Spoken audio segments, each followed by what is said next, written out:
national? Oui, ce cadre national, c'est le cadre des TRAM, les travaux académiques mutualisés. C'est un dispositif qui concerne toutes les disciplines, le français, l'anglais, la physique et aussi la documentation, parce que mon collègue Jean-Marie Frisol et moi-même sommes professeurs documentalistes dans l'Académie de Nice et nous faisons partie du groupe des travaux académiques. C'est la 3e année que notre académie est retenue et chaque projet avec un sujet. Et chaque académie se porte candidate. Et cette année, le thème était autour de la valorisation des ressources numériques. Et ce thème-là nous a permis de travailler sur la question de la création d'une bibliothèque numérique pour héberger des livres de fiction, libres de droit, tombés dans le domaine public, et ainsi permettre aux équipes de professeurs de discipline, de professeurs documentalistes dans les établissements, de pouvoir chercher, trouver et importer ces livres numériques dans les logiciels documentaires et permettre aux élèves de les trouver et pouvoir permettre de mener des projets pédagogiques avec. Voilà. Donc c'est un projet qui est piloté dans notre académie en lien avec nos corps d'inspection. Nous sommes un petit groupe de travail, une espèce de laboratoire de recherche pédagogique. Et ce qui est très intéressant aussi dans ce cadre-là, dans ce dispositif-là, c'est que nous travaillons avec beaucoup de collègues dans l'académie, avec des bassins, et aussi nous travaillons au niveau national, où nous échangeons avec d'autres académies.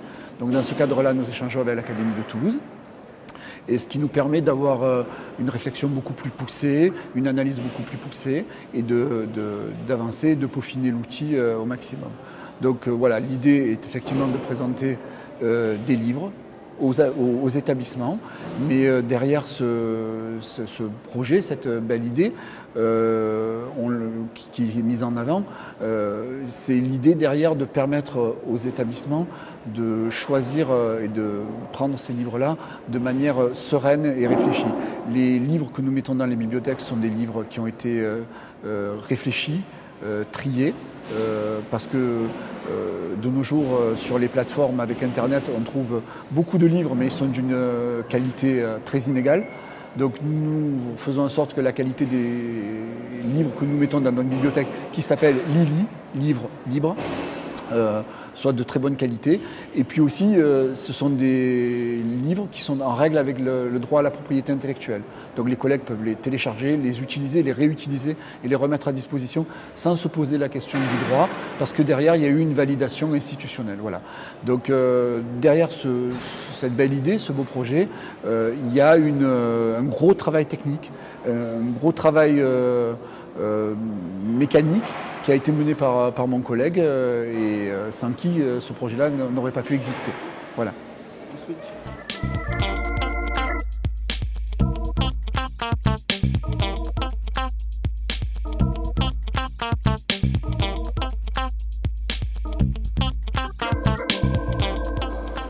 Donc on va passer à la partie technique. Donc une bibliothèque numérique, concrètement, ça impose quoi comme langage, comme principe de construction?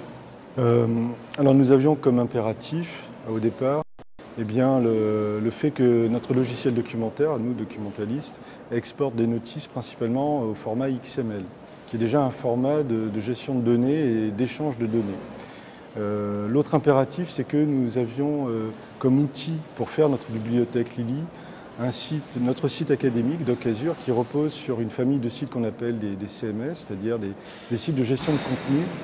Ces outils-là, eux, reposent sur des bases de données qui sont au format MySQL. Donc il a fallu déjà travailler pour non pas réinventer toute une bibliothèque, mais réutiliser au mieux les capacités, les fonctionnalités déjà existantes dans DocAzure. C'est-à-dire, par exemple, le fait qu'il existe des objets de publication. Donc, à côté des articles et des brèves, de la mécanique de publication des articles et des brèves, on a ajouté un objet e-book. Et pour pouvoir alimenter cette bibliothèque, eh bien, on a trouvé un moyen de convertir le XML en données CSV. Pourquoi en CSV? Parce qu'il existe déjà un plugin qui permet très facilement d'importer des données au format CSV dans un site sous SPIP. Voilà. L'autre partie du travail a été de réaliser un plugin spécialement dédié à la bibliothèque. Ce plugin, qu'est-ce qu'il fait? Eh bien, il va ajouter à la base de données une nouvelle table, la table e-book. Et tout le jeu, c'est dans cette nouvelle table de retrouver les champs qui sont déjà présents dans la notice, dans les notices BCDI. Voilà. Ça a été un des plus gros travaux. L'autre gros travail a été d'adapter le moteur de recherche interne de Doc Azure, qui est déjà très efficace, de l'adapter à cette nouvelle table e-book. Donc, concrètement, ça veut dire régler une mécanique de pondération sur les différents champs. Alors, au final, ça nous donne un outil qui est extrêmement souple, parce qu'on peut à la fois créer un e-book dans Doc Azure. Alors, quand je dis créer un e-book, c'est-à-dire faire la fiche de l'e-book. On va aussi ajouter à cet e-book la notice BCDI en téléchargement. C'est vraiment la plus-value de cette bibliothèque, parce qu'il en existe des tas, des bibliothèques de livres numériques libres et gratuits. Nous, la particularité, c'est que ce sont des livres qui sont sélectionnés par rapport à des programmes, par rapport à des projets pédagogiques. Et deuxièmement, notre valeur ajoutée, c'est vraiment que nous proposons en plus le téléchargement de la notice documentaire qui va avec.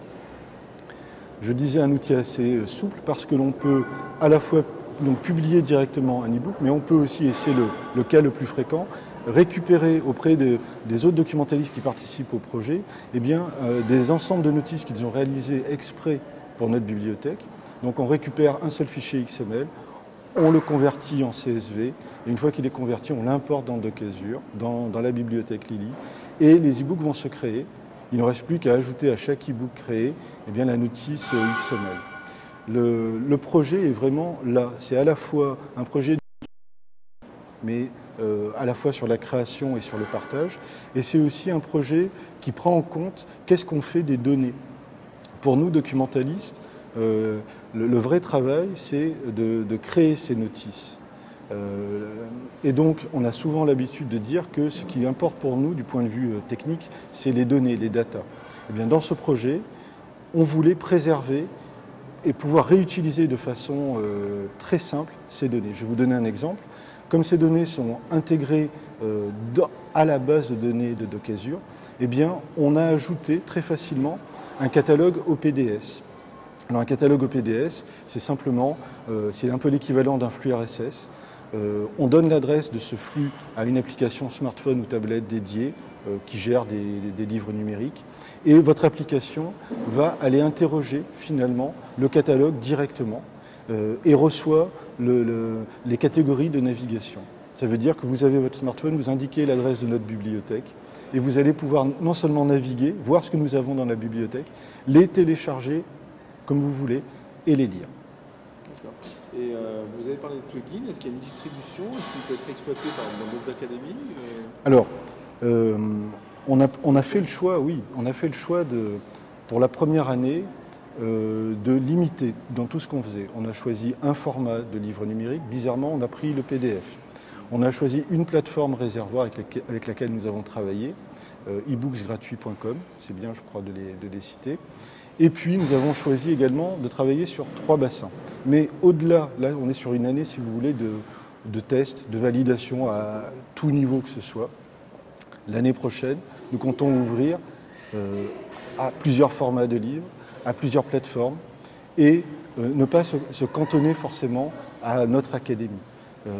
On a choisi avec Didier Mouraine de travailler sur des livres libres et gratuits. C'est un projet libre, et donc, tout le monde peut participer, non seulement récupérer les notices, elles seront là publiquement, mais tout le monde pourra nous en proposer.